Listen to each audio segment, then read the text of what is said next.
So உங்கள் வீட்லேயும் இந்த மாதிரி சூப்பராக ரொம்ப அழகழகாக சாமந்தி பூக்கெல்லாம் பூத்து குலுங்கணும் அப்படின்னா ஒரு சில டிப்ஸை நீங்கள் மெயின்டைன் பண்ணால் போதுங்க.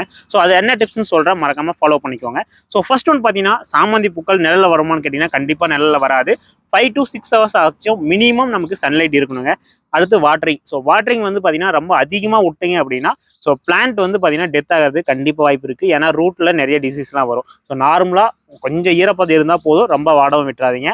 ஸோ நெக்ஸ்ட் ஒன்று பார்த்தீங்கன்னா பெஸ்ட். ஸோ பெஸ்ட்டில் பார்த்தீங்கன்னா ஏபிட்ஸ் அண்ட் மீலி பக்ஸ் வரும். ஸோ அதனால என்ன ஆகும் அப்படின்னா பூக்கள் வந்து கருகி போயிடும், மொக்கு வந்து பார்த்தீங்கன்னா கருகும், மலராது. ஸோ இந்த கம்ப்ளைண்ட்டுக்கு வந்து பார்த்தீங்கன்னா மந்த்லி ஒன்ஸ் நீங்கள் நீம் ஆயில் ஸ்ப்ரே பண்ணிக்கலாம். ஸோ வரதுக்கு முன்னாடியே பார்த்துட்டிங்க அப்படின்னா ரொம்ப ஈஸியாக இருக்கும்.